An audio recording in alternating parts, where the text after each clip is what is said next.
बोलो जयकारा बोल मेरे श्री गुरु महाराज की जय। सौभाग्यशाली गुरुमुखो, इस प्रकार चंदेरी आश्रम में उपस्थित सभी गुरुमुखों को 2 घंटे श्री दर्शनों से कृतार्थ कर पुनः ललितपुर स्टेशन से ट्रेन द्वारा नागपुर के लिए रवाना हुए।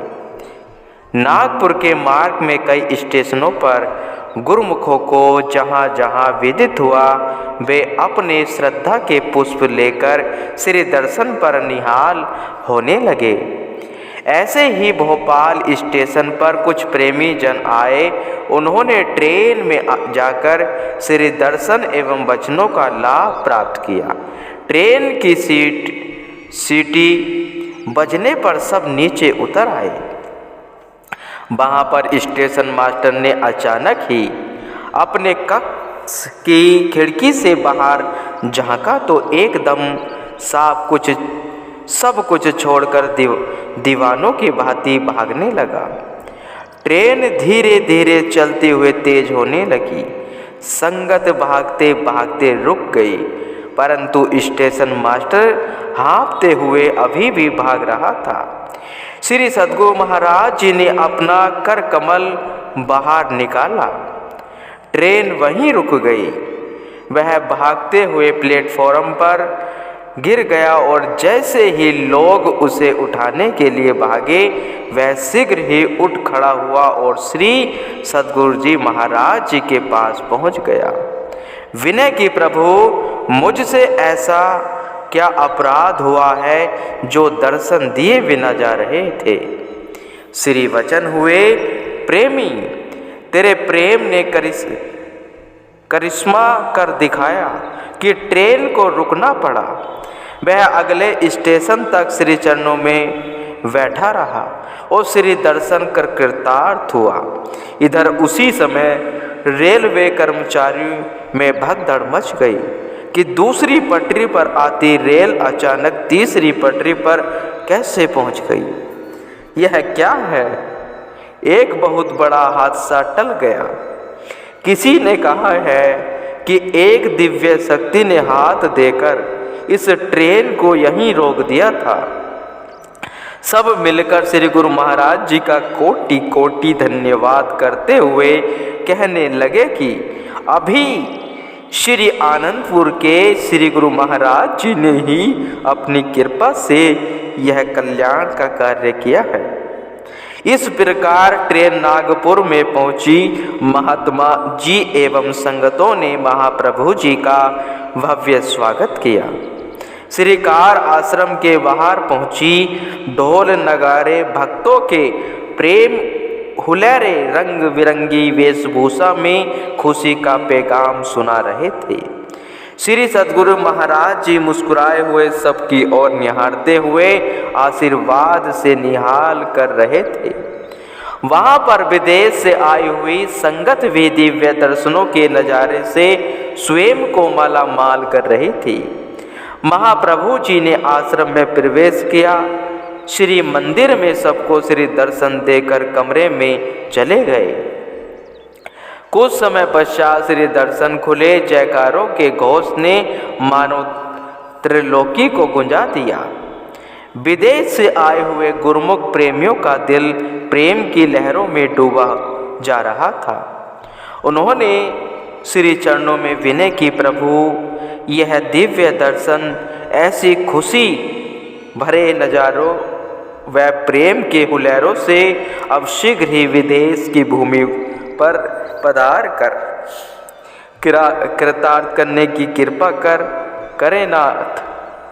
इंतजार कब समाप्त होगा यह इंतजार? प्रभु अब अपनी कृपा दृष्टि उधर भी कीजिए। ये सृष्टि के तारनहार, अब हम पर रहमत की दृष्टि कीजिए। आपने फरमाया, बस अब थोड़ा समय शेष है। आपके इंतजार की घड़ियां समाप्त होंगी। विदेश में हर स्थान पर सत्संग आश्रम बनाएंगे। तुम्हें भी घर बैठे आत्म सुख की अलौकिक संपदा मिलेगी। नाम की कमाई करो, प्रभु की याद दिल में बसाओ, कुदरत के घर में सुनवाई हो चुकी है। श्री वचनों को प्रवचनों को श्रवण कर सबके हृदय कमल खिल गए। सब ने मिलकर जयकारा बुलाया और श्री प्रभु जी का धन्यवाद किया। आपने श्री वचन फरमाए, जिस प्रकार एक घड़ी का अलार्म सोए हुए इंसान को जगा देता है, इसी तरह महापुरुषों के वचन अज्ञान की नींद में सोए हुए जीवों को जागृति प्रदान करते हैं। वह अज्ञानता क्या है कि इंसान मिथ्या संसार और संसार के मिथ्या पदार्थों को सत्य समझ बैठा है। जो चीज़ सच्ची है उसका उसे पता ही नहीं, बल्कि सच को झूठ मान बैठा है। यही भारी अज्ञानता है। इसी अज्ञानता को दूर करने के लिए महापुरुष जीवों को उपदेश करते हैं। मिटते सुमत प्रीत करी, रहते सु करी नेह, झूठे को तजी दीजिए, साँचे में करी कहे। संत चरणदास जी कहते हैं, महापुरुषों ने फरमाया कि जो वस्तु नाश हो जाने वाली है, मिथ्या एवं असत है, हे जीव उससे प्रीति मत कर, अर्थात उससे अपना नेह न लगा। जो सदा स्थिर रहने वाली सत वस्तु है उससे प्यार कर एवं नेह बढ़ा। अंतर के अज्ञान तम को दूर करने का यही एक साधन है। इंसान को यह विचार करना चाहिए कि दिल में दुनियावी ख्याल एवं असत पद वस्तुओं के प्रति किस तरह तक प्रीति है तथा इनमें कितना दिल दिया हुआ है। सत वस्तु मालिक का नाम और मालिक की भक्ति है।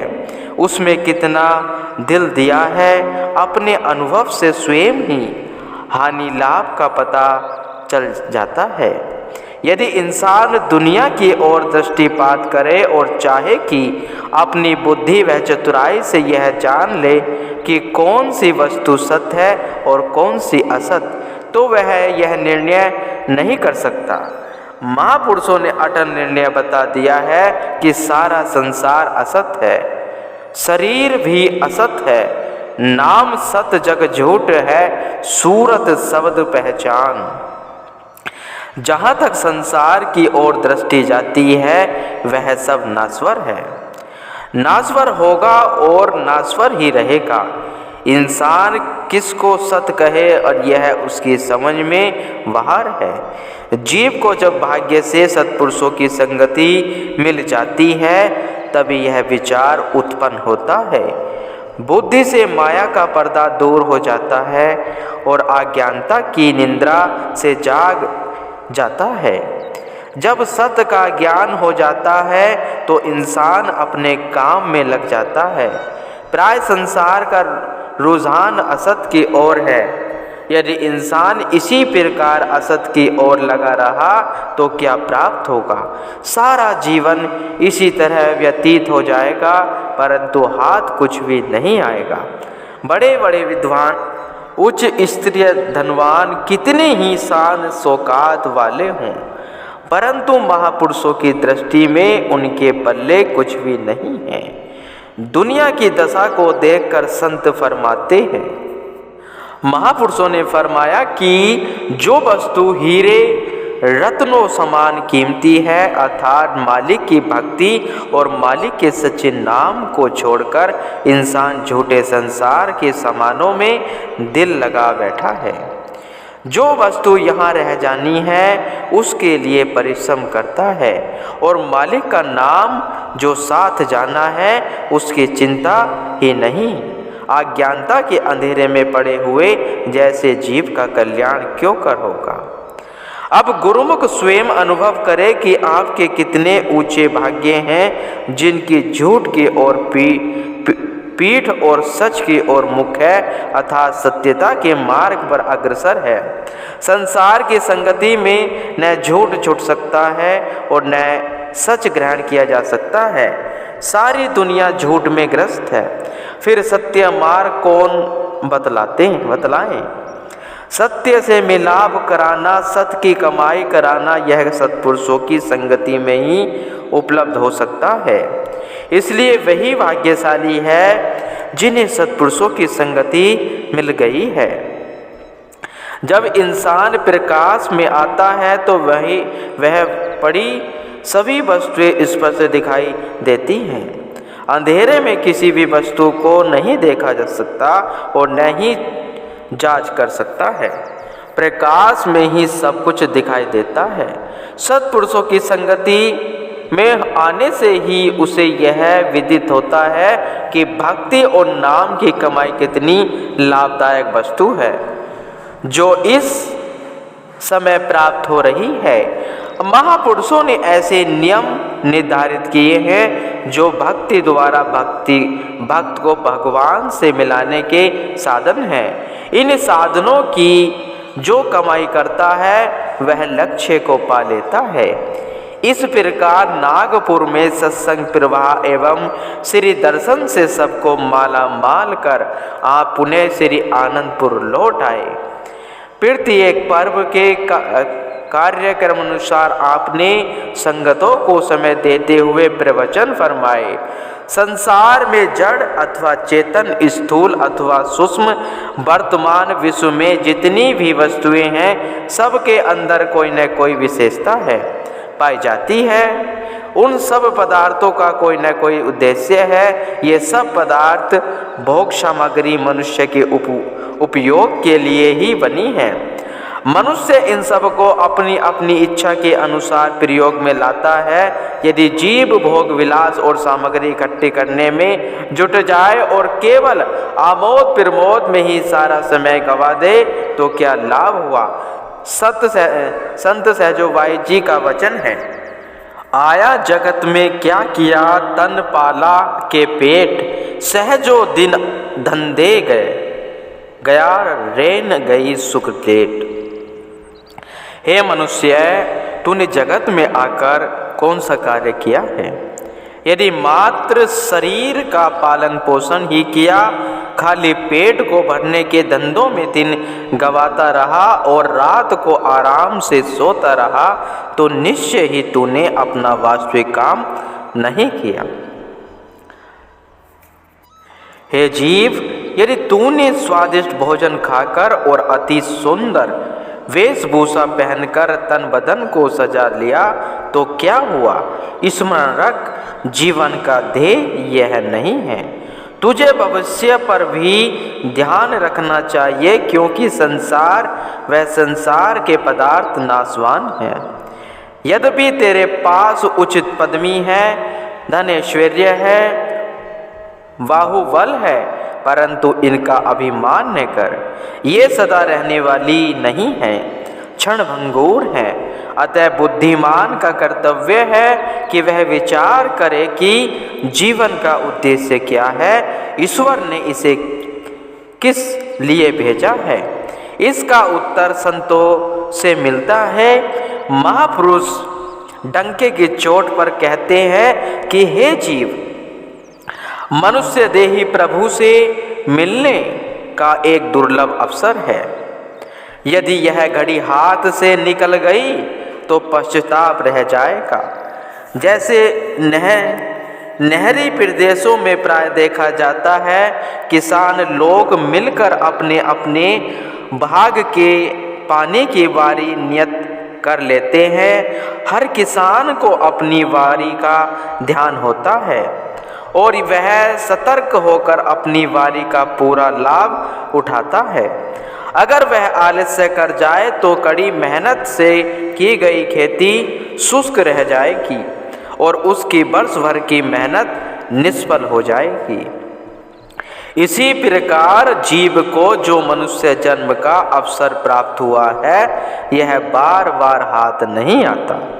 यही परमात्मा से मिलने की बारी है। इस समय में जीव ने अपना कर्तव्य पूरा करना है। अपने परम पिता के प्रेम को प्राप्त करके सच्चे सुख का भागी बनना है।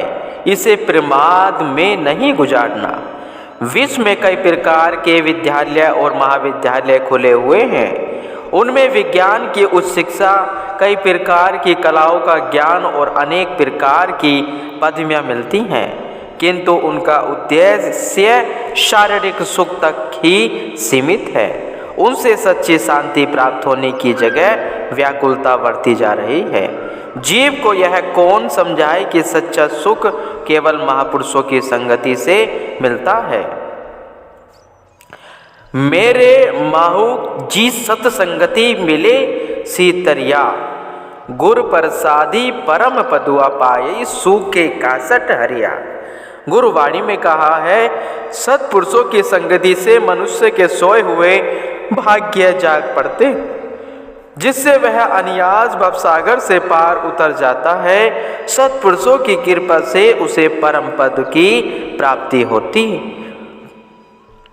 पद की प्राप्ति हो जाती है।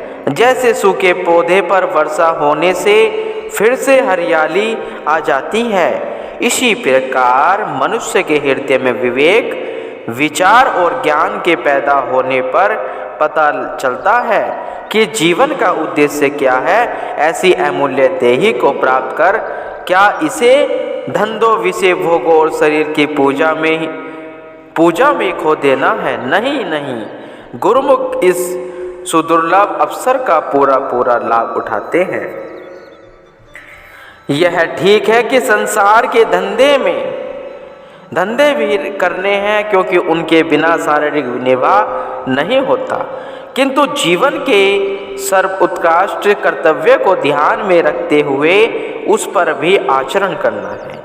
फलस्वरूप अपने इष्ट देव की आराधना करते हुए और उनकी चरण शरण वह संगति से परमार्थिक ज्ञान प्राप्त करके और परम सुख वह शांति को उपलब्ध करके अपने जीवन को सफल करना है। उन्हीं दिनों लंदन से एक परिवार श्री दर्शन के लिए आया हुआ था। श्री सद्गुरु जी महाराज जी भक्तानियों की तरफ एक बिल्डिंग का निर्माण करवा रहे थे। वहां पर सब शरणागत मिस्त्री और भक्तजन सेवा में लगे हुए थे। श्री गुरु महाराज जी स्वयं वहीं विराजमान होकर सेवा कार्य करवा रहे थे। वह परिवार भी वहां आया। श्री गुरु महाराज जी ने फरमाया, भक्त जी, कल आपने यहाँ देखा कि इस बिल्डिंग पर अभी चौखट भी नहीं रखी गई थी, लेकिन आज देख रहे हैं कि यह एक मंजिल तक बनकर तैयार हो गया है। क्योंकि लंदन में भी ऐसा होता है क्या? भक्ति जी ने विनय की, महाराज, आपके यहाँ तो विश्वकर्मा को जो आदेश दे वही तत्क्षण हो जाएगा। लंदन में तो मिस्त्रियों को दैनिक मजदूरी भी पूर्णस के हिसाब से देनी पड़ती है, तो भी एक दिन में 3 फुट ऊंचाई से अधिक दीवार नहीं बनाते। श्री वचन हुए, भक्त जी विश्वकर्मा तो इस सेवा को करने के लिए तरसता है। हमारे यह शरणागत सेवक ही सब विश्वकर्मा हैं। इनके अंदर दिन रात निष्काम भाव से सेवा में जुटे रहने की जो उमंग है, उसकी मिसाल कहीं भी देखने को नहीं मिलती। उसी समय आपने सब भक्तों को पास बुलाकर प्रसाद दिया और लंदन वाले भक्त की वार्ता सुनाई। सब ने श्री चरणों में विनय की। यह सब आपके श्री दर्शनों की शक्ति है जो अंदर में उत्साह भरती है और हमें नाम मात्र भी थकावट नहीं होती। आपने पुनः फरमाया, यह सेवकों का दृढ़ विश्वास और श्रद्धा ही जो उन्हें सेवा में रत रखकर भक्ति प्रदान करती है। श्री आनंदपुर में पर्व बीत जाने के पश्चात 50 से 52 गुरुमुखों से भरी एक बस ललितपुर की ओर जा रही थी। दोपहर लगभग 2 बजे के करीब उस चंदेरी से 2 किलोमीटर आगे निकली ही थी कि उसका एक एक्सल टूट गया और एक गहरी खाई की तरफ जाती हुई बस अपना संतुलन खो बैठी। बस को बेकाबू हुआ देखकर सब संगत घबरा गई और श्री गुरु महाराज श्री प्रभु जी को स्मरण करके जोर जोर से जयकारे लगाने लगी। तभी अचानक सामने एक वृक्ष के आगे पड़े एक बड़े पत्थर से टकराकर बस रुक गई, परंतु आगे का हिस्सा काफी क्षतिग्रस्त हो गया। बस की टूटी फूटी हालत को देखकर कोई अनुमान भी नहीं लगा सकता था कि उसमें बैठी सभी सवारियां सुरक्षित बची होंगी। दुर्घटना स्थल से केवल इस 10 मिनट की ही दूरी पर 1000 फुट गहरी खाई थी। यदि बस थोड़ा सा भी आगे निकल जाती तो सवारियां सहित कुछ भी शेष न बचता। पर श्री प्रभु जी की अपार कृपा देखो कि किसी भी गुरुमुख को एक खरोच तक नहीं आई। जिन्होंने उस समय बस की हालत देखी उन सब के मुख से यही निकला कि यह अपने श्री गुरु महाराज जी की अनंत कृपा का ही अद्भुत परिक्रमा है और फल है जो आज सबकी जान बचा गई है। सबकी जान बच गई और भक्त वत्सल प्रभु सदैव भक्तों के अंग संग रहते हैं और हर पल उनकी रक्षा में तत्पर